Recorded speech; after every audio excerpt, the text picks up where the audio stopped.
hello, and welcome to the show. We start this week's FailRace episode with K-Paul19 trying to take a shortcut on Just Cause 3. It's an impressive shortcut. I imagine the camper van perhaps not quite so impressed about the rolling pickup truck a few millimetres above their head. However, it's certainly one way to go.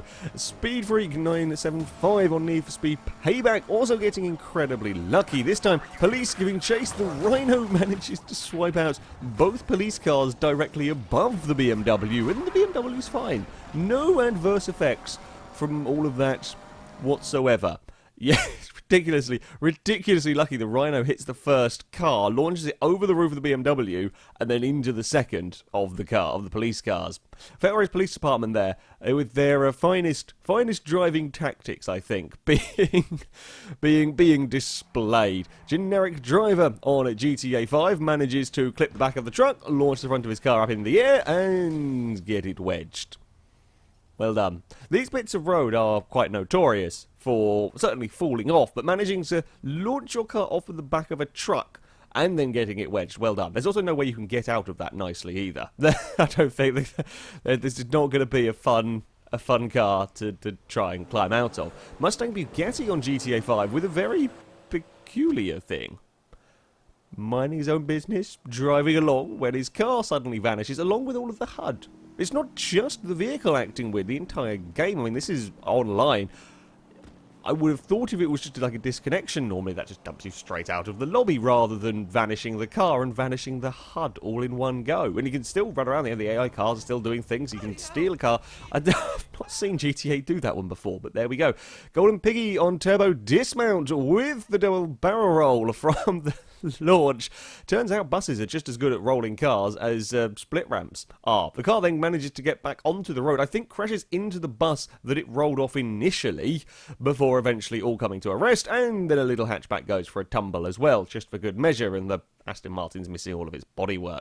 Mr. Wyoming on Armour 3 is playing around with a couple of the trucks, you know, doing a little bit of demo derby, trying to roll them over, if you like. Figures out that physics do not always apply to vehicles in Armour 3 very well. I think the wheels managed to get caught together. The game didn't quite know what to do and decided the best possible course of action was just to roll. Fanta on Gran Turismo Sport is getting very lucky with not rolling. That's a long way on two wheels in a Mazda MX-5. Like, the initial hit on the curb's fine, no problems whatsoever. It then just keeps going sudden, very long way up onto its side. Good recovery indeed, but impressive two-wheel moments. The official 86 on Forza Horizon made a little bit of a mistake trying to get past the leader, so has got some work to be doing. However, the GT has got a special trick up its sleeve. Yes, it can go for aerial overtakes off the minimalist of, I say jumps, it was a curb. It was a curb that was enough to launch the Ford over the Silvia. Plastic Warrior 7 on Forza Motorsport 7 finding out that the 2CV has a special party trick as well. Yep, if you cycle between the suspension fast enough, you make the car bounce, and then the car rolls. And then it keeps going. It keeps on going through the garage, it shouldn't really be here. The 2CV shouldn't really have gone that far, and then you can keep doing it, and it will keep wandering its way out, and it'll eventually get out the workshop. I mean, we saw weird things go on with the Horizon 3 kind of car upgrading area, but it's the first I've seen on Forza 7.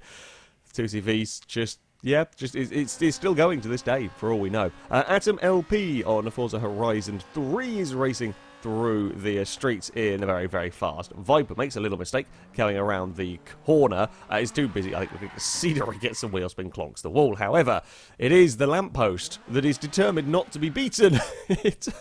First of all, glitches its way through the floor, then decides he's going to go for a little bit of a jump. Almost sticks the landing. I mean, I give it a 10 out of 10 for effort. About a 7 out of 10 for execution. It was close, but not quite.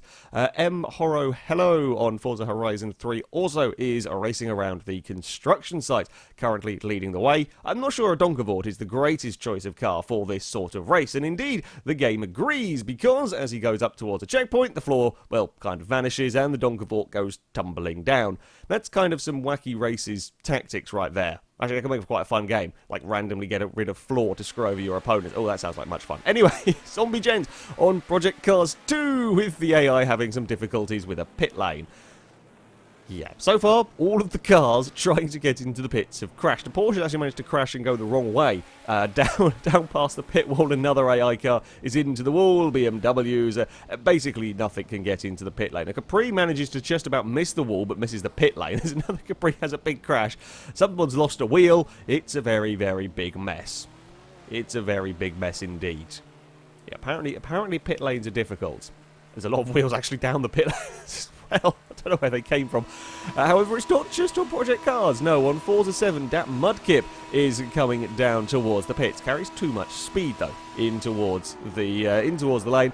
Ends up out wide, clonks the wall. The problem is, now, the AI is taking control of this car that is, well, say taking control. The vehicle is wildly out of control, skidding down the pit lane. And I think the player's pit box was, well, kind of before the point at which the car has now ended up from skidding and having tried to get slowed down. You see, the player has no control of the vehicle. The AI is now going to drive it down the pit lane, and the AI doesn't really stick to pit lane speed limits or anything. It's kind of a bit confused as to what on earth to do, and then it's into a pitting sequence.